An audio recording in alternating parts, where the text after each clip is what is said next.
जय मित्रांनो, पोलीस भरतीच्या विद्यार्थ्यांसाठी आपण एक प्रॅक्टिस सेट घेऊन आलो गणिताचा।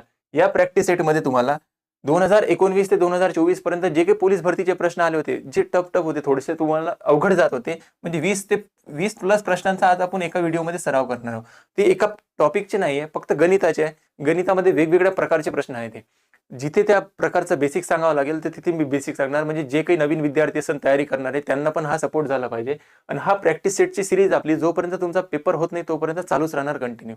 दिवसाला तुम्हाला एक या दोन प्रॅक्टिस सेट तर भेटूनच जाणार। मी शक्यतोवर तुम्हाला करतो किंवा 2 प्रॅक्टिस सेट मिळाले पाहिजे, ठीक आहे।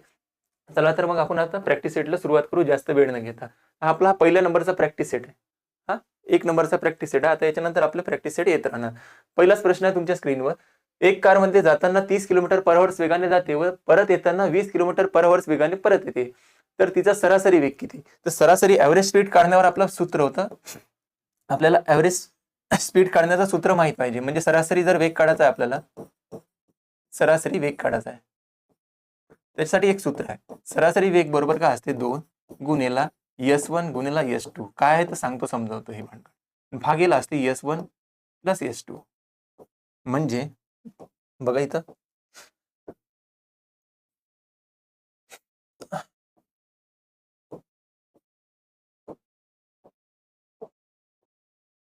मानलं हे काहीतरी एक निश्चित अंतर आहे। हे एक निश्चित अंतर आपण S1 च्या स्पीडने गेलो, D किलोमीटरचा डिस्टन्स आहे असं आपण मानलं। हे S1 च्या स्पीडने आपण जात आहे आणि S1 च्या स्पीडने हेच निश्चित अंतर वापस येत आहे। S2 च्या स्पीडने आपण हेच अंतर वापस येत आहे।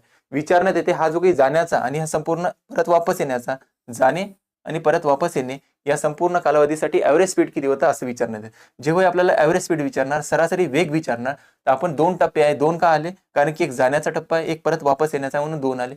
S1 म्हणजे काय झालं? पहिली स्पीड। S2 म्हणजे काय झालं? दुसरी स्पीड। या दोन्ही स्पीडचा गुणाकार वरतं, तर दोन्ही स्पीडची बेरीज खाली करायची, ठीक आहे। आता या प्रश्नामध्ये एका कारचा वेग आहे 30 किलोमीटर पर आवर जाण्याचा, मग 2 गुणिला 30 आणि परत वापस येण्याचा, वापसी आहे त्याचा स्पीड 20 किलोमीटर पर आवर, भागेला या दोन्ही स्पीडची बेरीज। बघा या सूत्रानुसार 20 आणि 30 किती होतात? 50। सॉरी, आता इथे भाग द्या, 0 ने 0 कॅन्सल, 5 एक 5 आणि 5 सक किती होतात? 30। 2 गुणिला 6 म्हटलं तर 12 आणि 12 गुणिला 2 म्हटलं तर 24। तर ॲव्हरेज स्पीड किती निघणार आपला? तर ॲव्हरेज स्पीड येणार 24 किलोमीटर पर आवर्स। त्या कारचा ॲव्हरेज स्पीड किती आहे? सरासरी वेग किती आहे? 24 किलोमीटर पर आवर्स। 24 या प्रश्नाचं उत्तर होतं, ठीक आहे, सिंपल। चला आगे। एका पुस्तकाची 1/3 पाने वाचल्यानंतर 100 पाने शिल्लक असल्यास पुस्तकाला एकूण पाने किती? इथे तुम्ही बाय ऑप्शन पण करू शकता आणि डिटेल करायचं असेल तर डिटेल पहा कसं होणार। एका पुस्तकाचा म्हणजे 1/3 भाग लागला। आता त्या पुस्तकाला किती पाने आपल्याला माहित नाही, आता गृहीत धरलं की आपण X पानांची संख्या होती सुरुवातीला त्या पुस्तकाला X पानांची संख्या होती असं गृहीत धरलं। त्याचा म्हणते 1/3 भाग वाचला, त्याचा 1/3 भाग वाचला, त्यानंतरही 100 पाने आणखी वाचायची शिल्लक राहिली। म्हणजे या पुस्तकाचा एवढा भाग वाचल्यानंतर आणखी 100 पाने वाचायची शिल्लक राहत आहे। मग आपण आणखी प्लस केले त्याच्यामध्ये, बरोबर। विचारलं की त्या पुस्तकाला एकूण पानांची संख्या किती, तर आपण पानांची संख्या किती मानत होतो? X, तर इथे लिहा X। हे झालं त्या टोटल पुस्तकाला असणारी पानांची संख्या। आता इथून सॉल्व्ह करा, याने याला जर गुणाकार केला तर X भागेला 3 येणार। ही X आहे, X इकडे आल्यानंतर काय होणार? मायनस होणार। या खाली काही नाही म्हणजे काय राहणार? 1 आणि बरोबर हा 100 इथे प्लस मध्ये त्या बाजूने गेल्यानंतर काय होणार? मायनस। आता इथे सॉल्व्ह करू शकतो आपण, बघा 1 ने जर X ला गुणाकार केला तर X मायनस 3 ने जर X ला गुणाकार केला तर 3X भागेला 1 गुणिला 3 आणि बरोबर आहे -100, ठीक आहे इथपर्यंत। आता 3X मधून X मायनस झाला तर राहते शिल्लक 2X आणि बरोबर आहे 3, बरोबर भागेला 3, बरोबर आहे इकडे -100। मायनसने मायनस कॅन्सल झाला, हा 3 भागेला तिकडे गेल्यानंतर काय होणार? गुणेला, म्हणजे 2X बरोबर 100 गुणेला 3। तर X बरोबर किती येणार? X बरोबर येणार 100 गुणेला 3 भागेला 2, बे 1 बे, बे 5 10, म्हणजे 50 गुणेला 3 म्हटलं तर X बरोबर काय आलं? 150। म्हणजे त्या पुस्तकाला पानांची संख्या किती होती? त्या पुस्तकाला पानांची संख्या होती 150 मित्रांनो। 150 पानांचं पुस्तक होतं। त्यांनी तेच विचारलं होतं की एकूण पानांची संख्या किती आहे? त्या पुस्तकाला एकूण पानांची संख्या किती येणार? 150। हे झालं डिटेलवालं। आपण याला बाय ऑप्शन करू शकलो असतो, करू शकलो असतो। बघा त्याने म्हटलं 1/3 पाने वाचल्यानंतर 100 पाने वाचायची शिल्लक राहिली पाहिजे। आता पहिल्याच नंबरचा ऑप्शन घेतला आपण, 120 पान आहे, याचा 1/3 जर भाग काढला तर किती पानांची संख्या येते? 3 1 3, 3 चौक 12, म्हणजे 40 पाने वाचले। आता 40 पाने वाचले आपण, वाचली 40 पाने। आता 120 मधून 40 मायनस जर केले तर किती राहतात? 80 पाने शिल्लक राहतात. 80 पाने शिल्लक राहतात.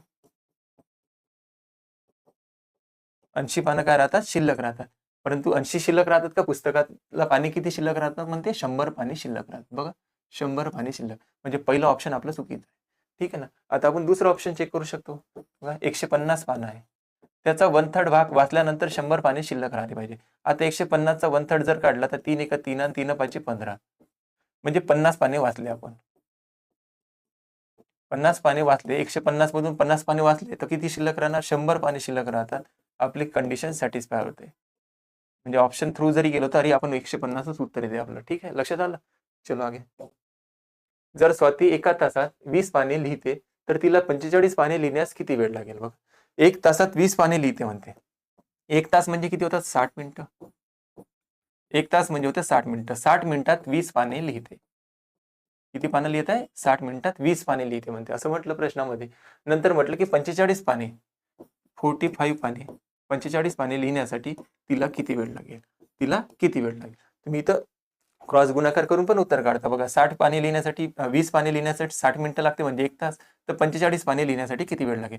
तर 45 गुणिला करा 60, म्हणजे 60 गुणिला 45 क्रॉस गुणाकार केला आणि भागेला येणार हे 20 पानं, आणि बरोबर निघणार किती वेळ लागेल म्हणून एक्स. बरोबर निघणार एक्स. बघा 0 न 0 कॅन्सल झाला, 2 1 2 2 6. 45 गुणिला जर 3 केलं तर बरोबर येते 135 मिनिटं. का मिनिटं आले? कारण की इथं आपण सगळं कॅल्क्युलेशन कशात करतो? तो मिनिटामध्ये. आता 135 मिनिटं कुठेच ऑप्शन दिला नाहीये. 135 मिनिटं कुठेच दिला नाहीये. तर आपल्याला एक डाटा माहित आहे की 1 तास, 1 तास म्हणजे होते 60 मिनिटं. आणि आपल्याकडे किती मिनिटं आहे? 60 मिनिटं होतात. आपल्याकडे किती मिनिटं आहे? 135 मिनिटं. आता 135 मिनिटं याला जर 60 ने भाग दिला आपण, 135 भागेला 60, 60 दोन्ही किती होतात? 120. खाली किती शिल्लक राहतात? 15. आता मिनिटाला भाग देत होतो तर खाली 15च मिनिटं शिल्लक राहिले, म्हणजे 2 तास तर कंप्लीट आहे, 15 मिनिटं जास्त, म्हणजे 2 तास 15 मिनिटं या प्रश्नाचं उत्तर. 2 तास 15 मिनिटं आहे ऑप्शन. 2 तास 15 मिनिटं या प्रश्नाचं उत्तर होतं. ठीक आहे, समजलं? चलो आगे. बघा, चौरसाकार मैदानाची एक बाजू 120 मीटर असल्यास 5 फेऱ्या मारल्यास किती अंतर कापले जाईल? मित्रांनो, तुम्ही पण तिथे ट्राय करू शकता, असं काही नाही आहे. माझ्यासोबत सोबत तुमची पण प्रॅक्टिस होते. मी तर त्याचं डिटेल पण सांगणार आणि शॉर्टमध्ये पण सांगणार, लक्षात ठेवा. आता म्हणते एक चौरस आहे, बघा एक चौरस आकृती आकृती आहे चौरस, याला म्हटलं ते चौरस.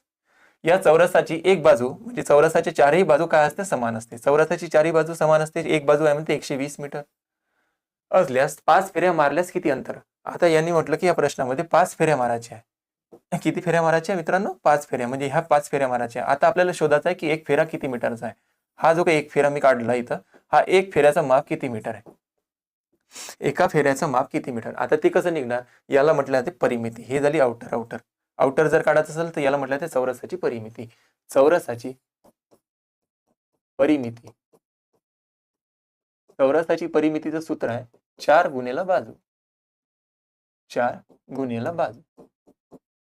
आता याची एक बाजू किती आहे? 120. मग याची परिमिती किती येणार? 4 गुणिला 120. 12 किती होतात मित्रांनो? 48. तर 480 मीटर ही आली परिमिती. 448 सॉरी 480 मीटर काय आली? त्याची परिमिती आली. म्हणजे हा जर एक राऊंड आपण मारण्याचा मोजण्याचा प्रयत्न केला, हा एक राऊंड किती मीटरचा आहे? 480 मीटरचा. हा एका राऊंडचं माप किती आहे? 480. अशा किती फेऱ्या मारत येतो? 5 फेऱ्या. आता एका फेऱ्याचं माप 480 मीटर आहे, तर 5 फेऱ्याचं माप किती असणार? याला गुणिला 5 करा.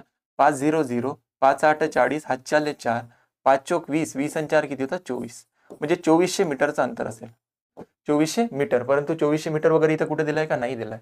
मग 2400 मीटरला आपल्याला किलोमीटर मध्ये कन्वर्ट करायचं, कारण की किलोमीटर दिसत आहे इथं. तर एका किलोमीटर मध्ये असते 1000 मीटर. ते याला 1000 ने भाग देऊन द्या, किलोमीटर मध्ये कन्वर्ट होऊन जाईल. 0 0 कॅन्सल, हा 0 ने हा 0 कॅन्सल. 1 वर 1 0 आहे, तर वरच्या संख्येमध्ये पॉईंट नंतर 2 एक संख्या येणार, म्हणजेच याला म्हटलं जाणार 2.4 किलोमीटर. तर 2.4 किलोमीटरचं अंतर कव्हर केलं जाईल. हे आपल्या प्रश्नाचं उत्तर होतं. ठीक आहे, चलो आगे. आजोबा व नातू यांच्यात 50 वर्ष इतका फरक आहे. आजोबा व नातू यांच्या वयाची बेरीज 74 वर्ष असेल तर 5 वर्षापूर्वी आजोबाचे, इथं वय आहे काय मित्रांनो? थोडा मिस्टेक झालाय तिथं. इथं आहे वय लिहिलेलं. वय किती वर्ष असेल, आजोबाचं वय विचारलं. कारण तुम्ही ट्राय करू शकता, 2 मिनिटं करा ट्राय. बघा, आजोबा आणि नातू जेव्हाही आपल्याला असे 2 स्टेटमेंट मिळणार बघा, एक्स प्लस वाय आणि एक्स मायनस वाय. लक्षात ठेवता हे दोन्ही स्टेटमेंट म्हणजे 2 संख्यांची बेरीज आणि 2 संख्यातील फरक. जेव्हाही म्हणणार, कधी कधी खूप बरेच वेळा प्रश्न विचारते 2 संख्यांची बेरीज आणि 2 संख्यातील फरक. त्यावेळेस आपण काय करायचं बघा, इथे पण तेच झालं. आजोबा आणि नातू यांच्या वयात 50 वर्षाचा इतका फरक आहे, म्हणजे फरक दिलाय 50 वर्षाचा, बरोबर. त्याच्यानंतर म्हटलं की आजोबा आणि नातू यांच्या वयाची बेरीज दिली आहे 74, म्हणजे फरक पण देत आहे आणि बेरीज पण देत आहे. जेव्हाही आपल्याला फरक आणि बेरीज असं कोणत्याही प्रश्नामध्ये मिळेल, कधी कधी 2 संख्या म्हणतात इथं. आता जो काही फरक आहे, फरक किती आहे? फरक आहे 50 चा, सॉरी, फरक किती आहे? 50. त्याच्यानंतर बेरीज किती आहे? आजोबा आणि नातू यांच्या वयाची बेरीज आहे 74. आता आपण काम एकच करायचं की फरकाला 2 ने भाग द्यायचा आणि बेरजेला पण 2 ने भाग द्यायचा. इथे 2 भाग दिला तर किती आला? 25, आणि इथे 2 भाग दिला, 2 6 आणि 2 7 14, 37. ठीक. आता इथं आजोबा आणि नातू ही 25 जो काही फरक आला, याला 2 भाग दिल्यानंतर जे काही फरक आला, फरकाला 2 भाग दिल्यानंतर जे काही उत्तर आलं 25, ते लिहायचं 2 वेळा. त्याच्यानंतर जे बेरजेला 2 भाग दिल्यानंतर जे उत्तर आलं ते पण लिहायचं 2 वेळा. इथे लिहिले 37, 37. ठीक. त्याच्यानंतर हे फरक जो काही आला होता त्याला 2 भाग दिल्यानंतर उत्तर किती आलं? 25, 25. ते लिहा 2 वेळा. एका इकडे करून टाका प्लस आणि एका इकडे करा मायनस. आता 37 आणि 25 या दोघांची करा बेरीज. 7 आणि 5 किती? 12 ची 2, हातचाला 1. 3 आणि 1 4, 4 आणि 1 किती? 5. ना 6. 3 आणि 1 4, 4 आणि 2 किती? 6. म्हणजे 62 वर्षाचे आजोबा असन आज. नातू किती वर्षाचा असन? तर 37 मधून 5 मायनस झाले, तर 7 मधून 5 मायनस झाले किती राहतात? 2. आणि 3 मधून 2 मायनस झाले किती राहतात? 1. म्हणजे नातू जो काही आहे तो किती वर्षाचा आहे मित्रांनो? 12 वर्षाचा. हा निघाला नातूचा आजचं वय आणि हे निघाला आजोबाचा आजचं वय. प्रश्नामध्ये आपल्याला म्हणत होते की तर 5 वर्षानंतर, 5 वर्षापूर्वी म्हणजे माग, 5 वर्षापूर्वी आजोबाचे वय किती असेल? तर 5 वर्षा माग विचारत आहे, म्हणजे आजपासून 5 वर्षा मागची कंडिशन विचारत आहे. आज आजोबाचं वय किती आहे? 62 वर्ष. तर 62 वर्षामधून जर 5 मायनस केले तर आजोबाचं 5 वर्षापूर्वीचं वय निघते. तर 5 वर्षापूर्वी आजोबाचं वय किती असेल? 57 वर्ष. 57 वर्ष या प्रश्नाचं उत्तर होतं. ठीक आहे. जेव्हाही आपल्याला एखाद्या प्रश्नामध्ये 2 संख्येची बेरीज देणार आणि 2 संख्यातील फरक देणार, आपलं काम एवढंच आहे, फरकाला पण 2 ने भाग द्यायचा आणि बेरजेला पण 2 ने भाग द्यायचा. त्याच्यानंतर जे काही उत्तर आलं ते लिहायचं 2 वेळेस. एका इकडे प्लस, एका इकडे मायनस करायचं, आपलं स्टेटमेंट क्लिअर होऊन जातं. ठीक आहे. चलो आगे. 80 मीटर बाजू असलेल्या चौरसाकृती बागेभोवती 4 पदरी तारेचे कुंपण घालण्यासाठी किती मीटर पाहिजे होते इथं का? मिस्टेकच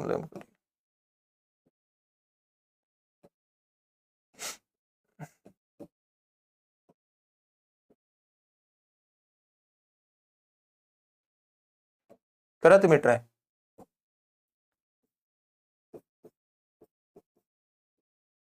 किती मीटर लांबीची तार लागेल? किती मीटर लांबीची तार लागेल? आता समजवलं तर तुम्हाला बघा. हा एक चौरस आहे.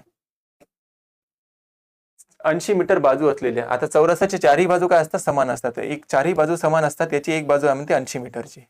ठीक आहे. बागेभोवती 4 पदरी तारेचे कुंपण घ्यायचं आहे. या बागेभोवती आपल्याला 4 पदरी तारेचे कुंपण घ्यायचं. आता आउटर काढायचं, त्याचं बाहेरचं अंतर काढायचं, तर आपल्याला काय काढायला लागते? परिमिती. तर मग या चौरसाची परिमितीचं सूत्र काय? आता झालं होतं आपल्या चौरसाची जर परिमिती काढायची आपल्याला, काय असते? 4 गुणिला बाजू. 4 गुणिला बाजू असतात. त्याची एक बाजू दिली आहे 80, मग 4 गुणिला 80 करा.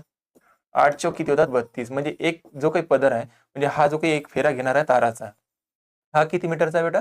हा आहे 320 मीटरचा. एका फेऱ्याचं माप आलं 320 मीटर. आपल्याला विचारतात 4 पदरी किती पदर घ्यायचे? 4 पदर. एका पदराचं माप आलं 320, गुणिला करून घ्या 4. तर 0, 4 दुनी 8 आणि 4 त्रिक किती होतात? 12.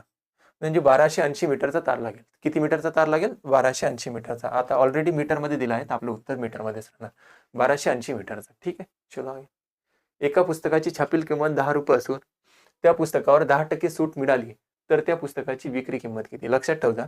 एक असते खरेदी किंमत म्हणजे कॉस्ट प्राइस, एक असते SP म्हणजे सेलिंग प्राइस, एक असते MP म्हणजे मार्क प्राइस. MP म्हणजे त्याची काय? तर मार्क प्राइस. आणि जे काही सूट बनते, डिस्काउंट बनते, तर डिस्काउंट दिलं राहते मार्क प्राइसवर. लक्षात ठेवा. डिस्काउंट देणार तो मार्क प्राइसवर. कधी सूट तो सेलिंग प्राइसवर देणार नाही. डिस्काउंट देणार तो छापील किमतीवर, मार्क प्राइसवर. आता छापील किंमत दिली आपल्याला 10 रुपये. ₹10 छापील किंमत दिली आहे, यावर 10% सूट दिली म्हणते. आता ₹10 त्याची छापील किंमत आहे बघा, एमपी किती आहे त्याची ₹10 आणि त्याच्यावर आपल्याला 10% सूट देत आहे. मग 10चा 10% सूट जर म्हटलं तर किती रुपये सूट होणार, किती डिस्काउंट होणार मग ₹1 डिस्काउंट. 1 गुणिले 1 म्हटलं किती ₹1. ₹1 आपण डिस्काउंट दिला. ₹1 डिस्काउंट दिल्यानंतर वस्तू कितीला विकणार.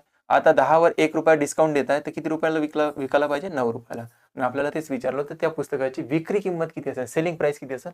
10वर 10% डिस्काउंट म्हणजे ₹1 डिस्काउंट, कितीला विकणार, ₹9.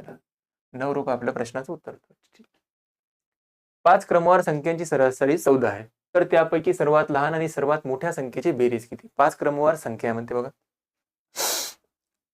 1 2 2 3 4 5 अशा 5 क्रमवार संख्या आहे. जेव्हाही 5 असेल, 7 असेल, ज्याचा सेंटर निघू शकते, म्हणजे ज्या संख्येचा सेंटर निघू शकते, समजा 9 संख्या असेल, 9 संख्या जर असेल त्याचं सेंटर काढू शकतो आपण 5वी संख्या, 4 या बाजूनं 4 या बाजूनं. जेव्हाही असं संख्या सेंटर निघू शकते बघा, इथं आपल्याला म्हटलं तर 5 संख्या आहे आणि याचा सेंटर काय येणार, ही मधली संख्या. आता ही मधली संख्या दिली आहे म्हणते 14. सरासरी जी काही असते ती मधली संख्या असते, म्हणजे जर 4 संख्या दिल्या असेल त्याच्या 2 संख्या इकडे 2 संख्या इकडे, जे काही मधात राहणार ती संख्या त्याचा ॲव्हरेज राहणार. आता आपल्याला प्रश्नात दिलं तर 5 संख्या म्हणते, 1 2 3 4 5 5 संख्या, याचा ॲव्हरेज राहणार मधली संख्या, आणि मधली संख्या आपल्याला किती दिली आहे, 14. प्रश्नामध्ये म्हटलं 5 क्रमवार संख्येची सरासरी 14 आहे म्हणते, म्हणजे सरासरी किती आहे, 14, ॲव्हरेज आहे म्हणते 14. तर त्यापैकी सर्वात लहान आणि सर्वात मोठी संख्या आणखी लक्षात ठेवा, 5 होत्या क्रमवार संख्या होत्या. कोणत्या होत्या, क्रमवार संख्या होत्या 5. तर क्रमवार म्हणजे हे 14 असेल, ते याच्या आधी काय असेल 13, याच्या आधी काय असणार 12, 12 13 14 असंच राहते ना क्रम, बरोबर. हे 14 आहे, ते हे किती असेल 15, त्यानंतर किती असेल 16. आता प्रश्नात म्हटलं होतं की सर्वात मोठी संख्या म्हणजे ही संख्या आणि सर्वात लहान संख्या ही आहे, यांची बेरीज किती. आता 16 आणि 12 यांची बेरीज करायची, 12 अधिक 16 या दोघांची बेरीज किती, 6 आणि 2 किती, ते 8 आणि इथं आले 2, म्हणजे 28 बेरीज यायला पाहिजे. किती असणार बेरीज आपलं, 28. चलो आगे. त्रिकोणाच्या कोणाचे प्रमाण 3 8 3 8 4 असे आहे, तर खालीलपैकी सर्वात बरोबर कोणता पर्याय बरोबर आहे. त्रिकोण आहे म्हणजे त्रिकोणाच्या तिन्ही कोणाच्या मापाची बेरीज किती असते, त्रिकोणाच्या तिन्ही कोणाच्या मापाची बेरीज 180 अंश असते. आता पहिलं मापाचं प्रमाण दिलं आपल्याला, पहिल्या कोणाचं माप दिलंय 3x, दुसऱ्या कोणाचं माप दिलंय 8x आणि तिसऱ्या कोणाचं माप दिलंय 4x. त्रिकोणाच्या तिन्ही कोणाच्या मापाची बेरीज किती असते, 180 अंश. आता आपण असं x मानून जरी केलं तरी चालते, नाही तिथं सरळ सरळ असं जरी केलं असतं तरी चालते. बघा 8 आणि 3 किती होते 11, 11 आणि 4 किती होते 15, 15 युनिटची किंमत दाखवत आहे 180 अंश. टोटल माप दिला ना आपल्याला 180 अंश, 15 युनिटची किंमत 180 अंश. एका युनिटची किंमत किती, याला 15 ने भाग द्या. 15 1 15, 15 1 15 आणि 15 दोन्ही 30. एका अंशाची किंमत किंवा एका युनिटची किंमत किती आली, 12. आता विचारत आहे खालीलपैकी कोणता पर्याय बरोबर आहे. आता पहिलं माप किती असेल, पहिलं माप किती राहणार आपलं बघा, 3 गुणिले 12. 3 गुणिले जर 12 केलं तर 12 तरी किती येते 36. 36 पासून सुरुवात झाली पाहिजे, तर हे ऑप्शन कटलं, हे ऑप्शन कटलं. नंतर दुसरी माप आहे 12, 8 आहे, तर 12 गुणिले 8 करा, 12 8 किती होते 96. म्हणजे पहिलं माप असणार, पहिला कोण असणार 36, दुसरा असणार 96, पहिला 36 दुसरा 96, हे कॅन्सल झाला, म्हणजे हे उत्तर राहणार आपलं. असं जरी काढू शकतो आपण, पण आपल्याला डिटेल करायचं आहे ते बघा, आता डिटेल करू शकतो. 3x पहिलं माप पकडलं, दुसरं माप पकडलं 8x आणि तिसरं माप आहे आपल्याजवळ 4x. या तिन्ही मापांची बेरीज 3x अधिक 8x अधिक 4x, या तिन्ही मापांची बेरीज किती असायला पाहिजे होती, 180 अंश. हे जर आपल्याला डिटेल का दिसत नसेल कलर तर बदलतो, चेंज. तर तिन्ही मापांची बेरीज किती असायला पाहिजे मित्रांनो, 180 अंश. आता करा यांची बेरीज, 8 आणि 3 11, 11 आणि 4 किती होतं 15, 15x बरोबर राहणार 180, सॉरी. तर x बरोबर किती येणार, 180 भागेला 15, 15 गुणेला इकडे आल्यानंतर भागेला 3 ने जर भाग दिला, 3 5 15 होतात, 3 ने वरता भाग दिला 3 सक 18 होतात, परत 5 1 5 आणि 5 12 60. तर x बरोबर किती आला आपल्याकडे 12, x ची किंमत आली आपल्याला 12. आता विचारत आहे त्यांची मापे किती बघा, पहिलं माप होतं 3x, तर 3 गुणेला येणार 12, 12 तरी किती 36. दुसरं माप होतं 8x, तर 8 गुणेला x ची किंमत किती काढली आपण 12, 12 8 होता 96. तिसरं माप होतं 4x, 4 गुणेला करा 12, 12 चौक किती होतात 48.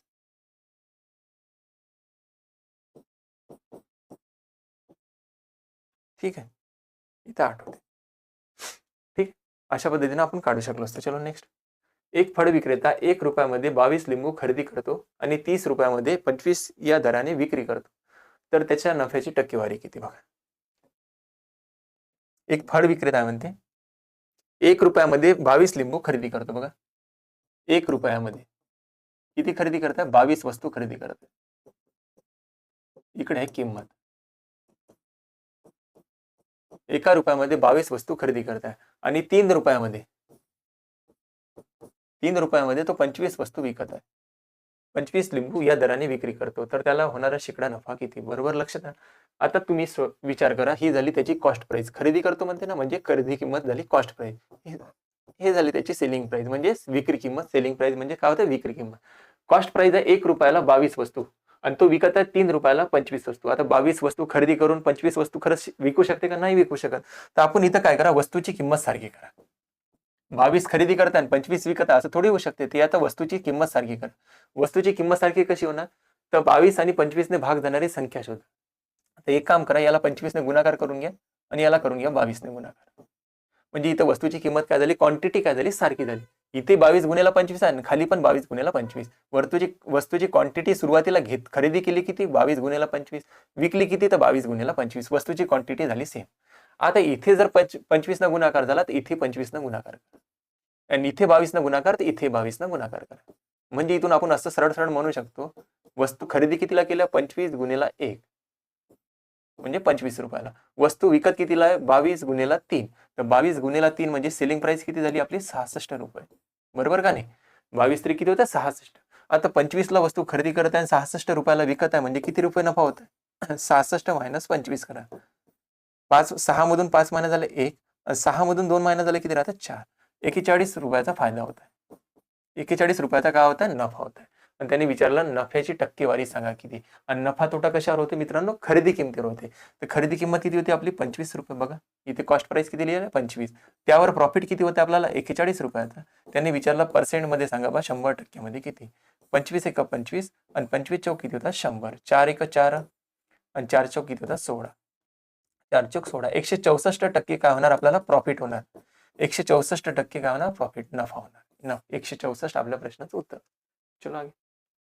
ताशी 72 किलोमीटर वेगाने जाणारी एक आगगाडी 300 मीटर लांबीची आहे, तर ती आगगाडी किती वेळात एका खांबाला ओलांडेल? कराल तुम्ही ट्राय. ताशी 72 किमी वेगाने जाणारी आहे एक आगगाडी, 300 मीटर लांबीची आहे. ती आगगाडी किती वेळात एका खांबाला ओलांडेल? जेव्हाही लक्षात ठेवा, आता कन्सेप्ट सांगून द्या तुम्हाला.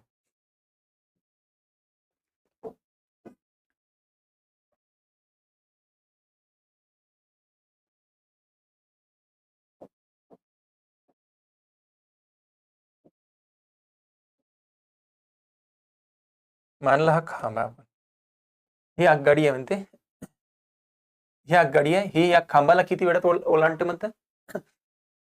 किती वेळात ओलांडून जाईल असं म्हटलं आपल्याला. बघा, आता ही आगगाडी आहे, ही आगगाडी या खांबाला ओलांडत आहे. आता ही आगगाडी चालली 300 मीटरची. इथे ओलांडली असं म्हणू का आपण? नाही म्हणू.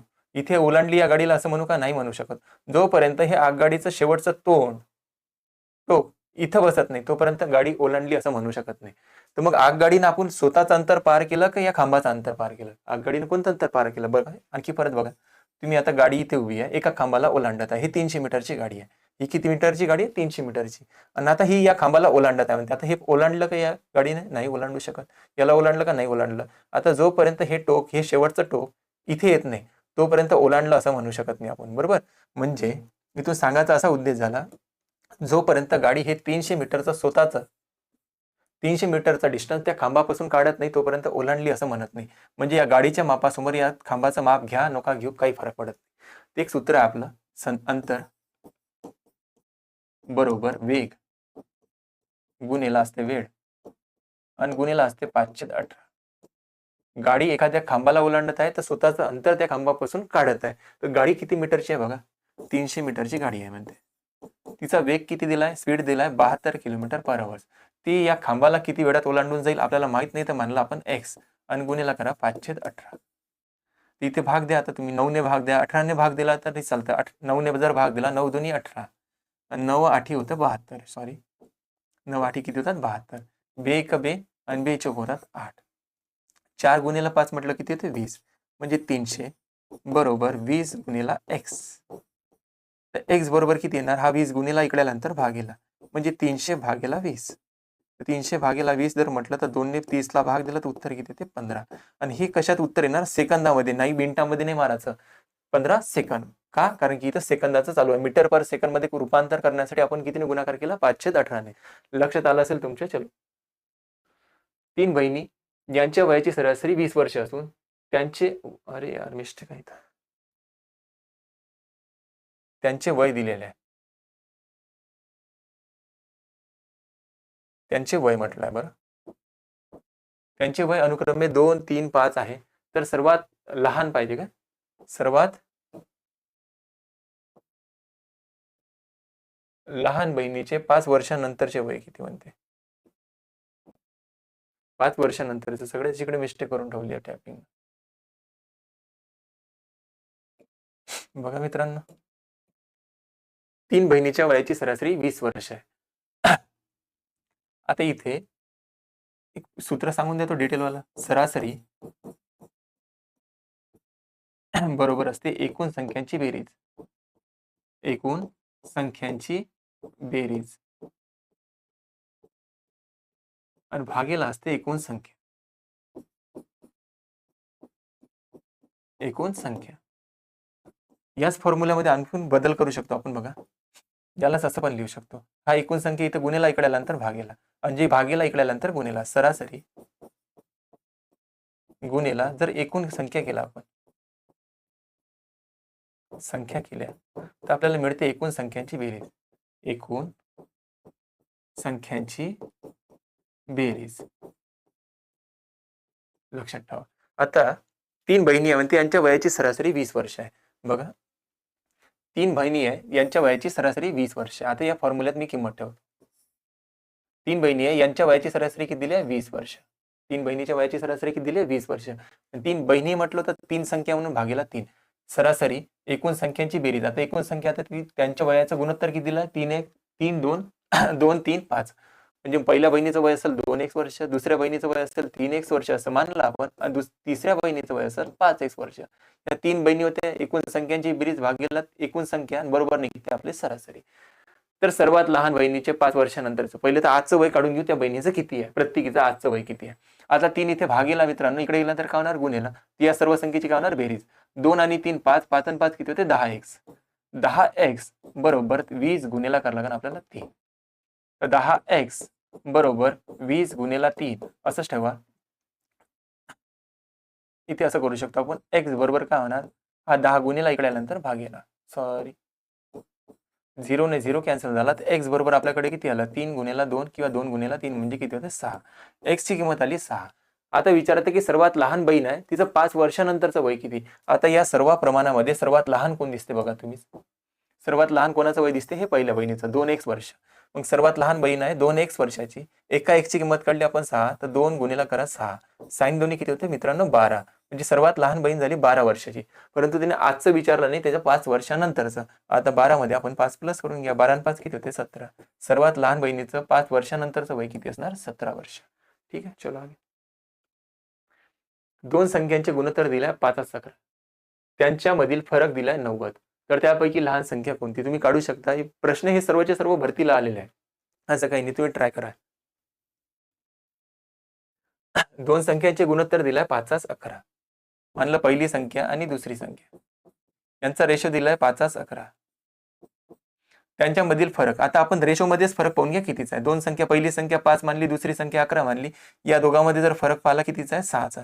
6 युनिटचा फरक दाखवत आहे, 90चा फरक आहे. मग एका युनिटची किंमत किती येणार? याला 6 ने भाग द्या. या दोघां प्रमाणामध्ये जर फरक पाहिला किती आहे? 6चा. 6 युनिटची किंमत दाखवत आहे, संख्येमध्ये बेरीज मध्ये 90चा फरक आहे. तर एका युनिटची किंमत किती? याला 6 ने भाग द्या.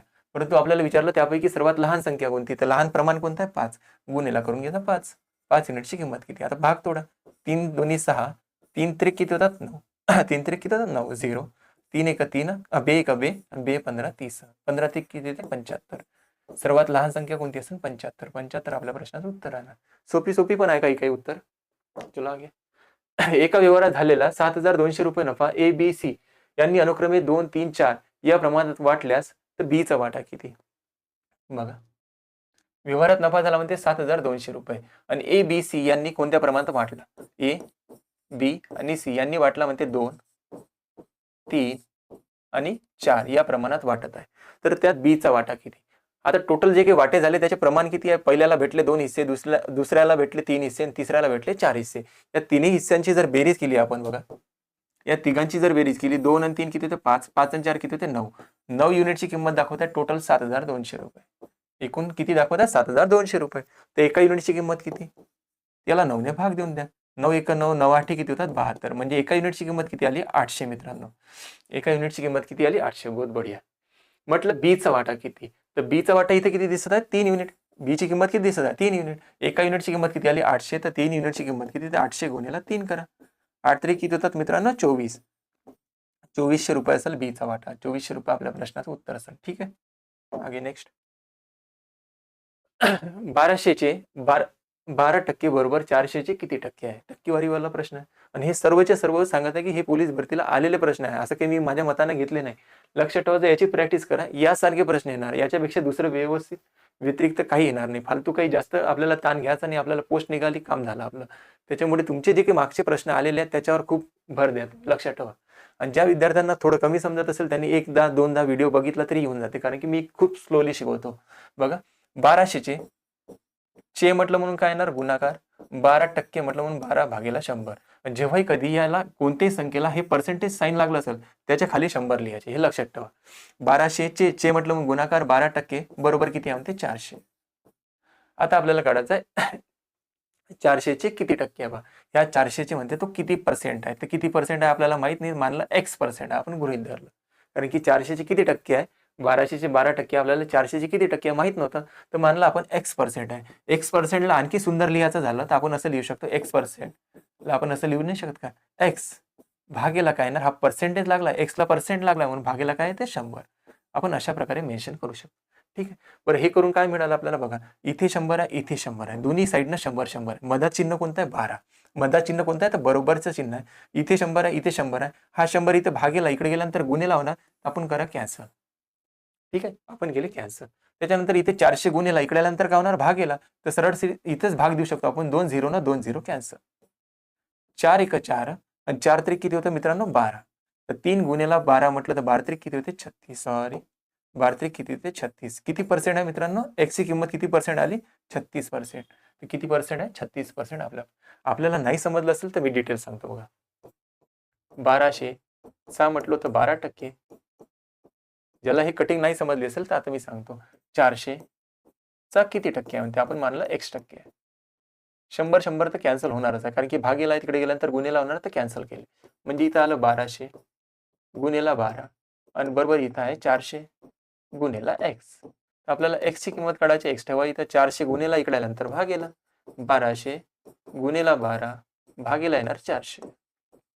2 0 न 2 0 कॅन्सल. 4 1 4 आणि 4 3 12. 3 गुन्हेला 12 म्हटलं तर 12 3 किती होतात मित्रांनो? 36. x ची किंमत किती आली? 36. याही कंडिशन मध्ये उत्तर 36 येते. ठीक आहे. चलो नेक्स्ट. एका काटकोन त्रिकोणाचा पाया आणि उंची अनुक्रमे 20 आणि 21 आहे. तर त्याच्या कर्णाची लांबी किती? बघा, राईट अँगल ट्रायंगल विचारता. काटकोन त्रिकोण बघा, हा झाला right angle triangle.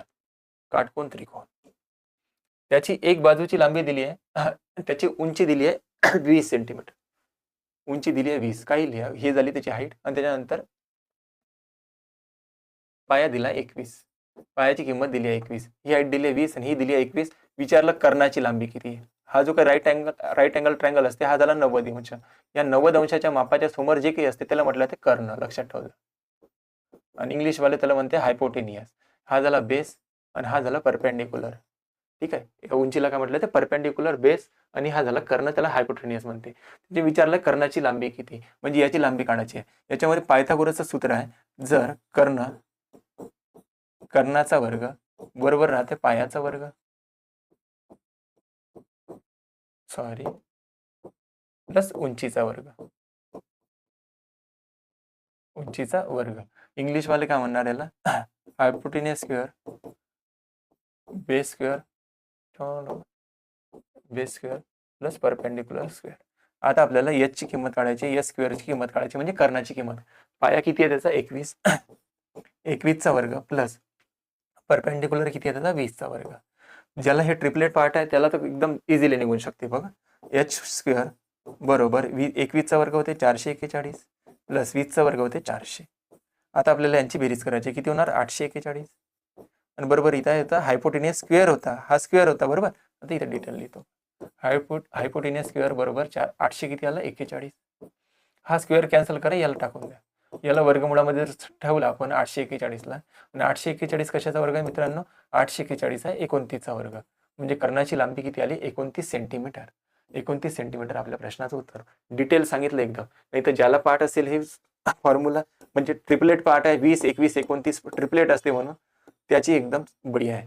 Basic triplet आपल्याला पार्ट असले पाहिजे, ठीक आहे ना. बेसिक ट्रिपलेट पार्ट असले पाहिजे. 20 21 29 एक आहे ट्रिपलेट आहे, त्रिकूट आहे. 3 मीटर लांबी 2 मीटर रुंदी आणि 0.5 मीटर उंची असलेल्या टाकी भरण्यास किती लिटर पाणी लागेल. एक टाकी आहे म्हणते, त्याची 3 मीटर लांबी आहे. 3 मीटर काय लांबी, 2 मीटर उंची आहे आणि 0.5 मीटर काय रुंदी आहे आणि 0.5 मीटर काय उंची आहे. आता टाकीचे घनफळच काढावं लागतं आपल्याला. घनफळ, घनफळाचं एक सूत्र आहे. सर्व सूत्र वगैरे लक्षात ठेवा तुम्ही. घनफळ बरोबर काय असते, लांबी गुणिला रुंदी गुणिला उंची. म्हणजे त्याच्यामध्ये किती पाणी मावत आहे त्याचं आपलं लांबी गुणिला रुंदी गुणिला उंची. लांबी गुणिला रुंदी गुणिला उंची. लांबी दिली आहे 3, रुंदी किती दिली आहे 2, त्याच्यानंतर उंची किती दिली आहे 0.5. लांबी गुणिला रुंदी जर केलं आपण, सगळं मीटर मध्ये दिलं लक्षात ठेवा. आणि विचारलं लिटर मध्ये तर 3 गुणिला 2 6, 6 गुणिला 5 6 गुणिला बघा 3 गुणिला 2 म्हटलं किती ते 6, 6 गुणिला करायचं आपल्याला 0.5. तर 6 पंचे किती होतात 30. आणि याच्यानंतर पॉईंट नंतर एक संख्या आहे तर पॉईंट इथे येणार, म्हणजे 3 मीटर आला. 3 मीटर आला आपलं. परंतु आपल्याला विचारलं 3 लिटर, लिटर मध्ये विचारलं किती, तर 1 मीटर म्हणजे होते 1000 घन लिटर. लक्षात ठेवा. आणि इथे 3 मीटर आहे, 3 मीटर म्हणजे किती लिटर होणार. काय साहजिकच आहे, 3 गुणिला 1000 म्हटलं तर 3000 घन लिटर. प्रमाण वगैरे लक्षात ठेवा. 3000 घन लिटर, 3000 घन लिटर आपल्या प्रश्नाचं उत्तर आहे मित्रांनो. आज सरिता ही रेखापेक्षा 15 वर्षांनी मोठी आहे. 6 वर्षानंतर त्यांच्या वयाची बेरीज 33 वर्ष होते. तर सरिताचे आजचे वय, आज जे काही म्हणते सरिता ही रेखापेक्षा 15 वर्षांनी मोठी आहे. रेखापेक्षा, ज्याच्यापेक्षा म्हणजे व पेक्षा वगैरे म्हटलं ना शब्द लक्षात ठेवायचा. कोणापेक्षा, रेखापेक्षा 15 वर्षांनी मोठी दाखवायची. कोण, सरिता. तर 15 वर्षांनी रेखापेक्षा मोठी आहे म्हणते. तर रेखाचं वय आपण मानलं x वर्ष, तिच्यापेक्षा सरिता 15 वर्षांनी मोठी पाहिजे, म्हणजे x अधिक 15 वर्षाची असणार सरिताचं वय. ठीक आहे, बहुत बढिया. त्याच्यानंतर म्हटलं 6 वर्षानंतर त्यांच्या वयाची बेरीज, 6 वर्षानंतर त्यांच्या वयाची बेरीज म्हटलं. मग आता हे झालं आजचं वय. इथून 6 वर्षानंतर काय होणार, साहजिकच आहे. तुम्ही म्हणाल 6 वर्षानंतर प्रत्येकाचं वय 6-6 वर्षाने वाढेल का नाही वाढत, तर तुम्ही म्हणणार 6-6 वर्षाने प्रत्येकाचं वय वाढणार. सरिता आज आहे x अधिक 15 वर्षाची, त्याच्यामध्ये काय होणार 6 वर्ष प्लस. आणि जी काही रेखा आहे ती आज आहे x वर्षाची, याच्यामध्ये पण 6 वर्ष प्लस होणार 6 वर्षानंतर. 6 वर्षानंतर त्यांच्या वयाची बेरीज दिली आपल्याला 33 वर्ष. बघा आज सरिताचं वय, 6 वर्षानंतर सरिताचं वय किती आहे, x अधिक 15 आणि 6 किती होतात 21. आणि रेखाचं वय आहे आज x अधिक 6. या दोघींच्या वयाची बेरीज होते म्हणते 33 वर्ष. हे आपल्याला प्रश्नामध्ये म्हटलं, मी काही म्हटलं नाही बघा. त्या दोघींच्या 6 वर्षानंतरची बेरीज किती आहे 33 वर्ष आहे. तर सरिताचे आजचे वय किती बघा. आता इथे x ची बेरीज करून घ्या आपण. x आणि x किती होते 2x. आणि संख्येची बेरीज करा. 21 आणि 6 किती होतात, 21 आणि 6 होते मित्रांनो 27. आणि बरोबर दिली आहे 33. आता 27 संख्या आहे, ही संख्या आहे, संख्येला संख्येकडे पाठवा. 2x बरोबर काय होणार 33. आता प्लस मध्ये इकडे गेल्यानंतर काय होणार -27. तर 2x बरोबर इथे 33 मधून 27 मायनस झाले तर राहते 6. तर x बरोबर किती 6/2. तर x बरोबर 2 ने जर 6 ला भाग दिला तर उत्तर किती येते 3. तर x ची किंमत आली 3. आता ज्याचं विचारलं ना त्याचं निघू शकते वय. बघा म्हणत आपल्याला सरिताचे आजचे वय किती, तर सरिताचं आजचं वय किती आहे मित्रांनो बघा. सरिताचं आजचं वय, सरिताचं हे 6 वर्षानंतरचं, सरिताचं आजचं वय किती आहे x अधिक 15. सरिता किती वर्षाची आहे x अधिक 15 वर्षाची. x ची किंमत किती काढली आपण 3, तर 3 अधिक 15, 3 अधिक 15 किती होते मित्रांनो, 3 अधिक 15 म्हटलं तर सरिताचं आजचं वय येणार 18 वर्ष. आहे ऑप्शन 18 वर्ष आपल्या प्रश्नाचं उत्तर राहणार. ठीक आहे, चलो आगे नेक्स्ट. एक काम 20 दिवसात पूर्ण करतो, तेच काम पूर्ण करण्यास ब ला 30 दिवस लागतात, तर दोघे मिळून ते काम किती दिवसात पूर्ण करतील. ठीक आहे बघा, एक काम करतो म्हणते 20 दिवसात, करतो 20 दिवसात, आणि ब जो काही आहे तो तेच काम म्हणते 30 दिवसामध्ये पूर्ण करतो. ब जो काही आहे तो तेच काम 30 दिवसामध्ये पूर्ण करतो. ठीक आहे, बहुत बढिया. तर दोघे मिळून ते काम किती दिवसात पूर्ण करतील. दोघांना मिळून करायचं आहे, तिथे काम वगैरे काही मेन्शन नाही केलं आहे. हा करतो 20 दिवसात, हा करतो 30 दिवसात. तर असं काम मानाचं शोधायचं की ज्याला 20 आणि 30 ने भाग जाते. 20 आणि 30 ने भाग जाणारी संख्या कोणती आहे, 60. असं गृहीत धरलं की आपण टोटल 60 काम करण्याचे. किती काम करायचे मित्रांनो, 60 काम करायचे. हा एका दिवसात एक काम 20 दिवसात करू शकते, तर 60 काम करण्यासाठी याला रोज किती काम करावं लागेल, त्या 20 ने 60 ला भाग द्या. म्हणजे एका दिवसामध्ये किती काम करू शकतो, 3 काम करू शकतो. म्हणजे ही निघाली याची कार्यक्षमता. त्याच्यानंतर बी हा एक काम 30 दिवसात करतो, तर 60 काम करण्यासाठी याला रोज किती काम करावं लागेल, 2.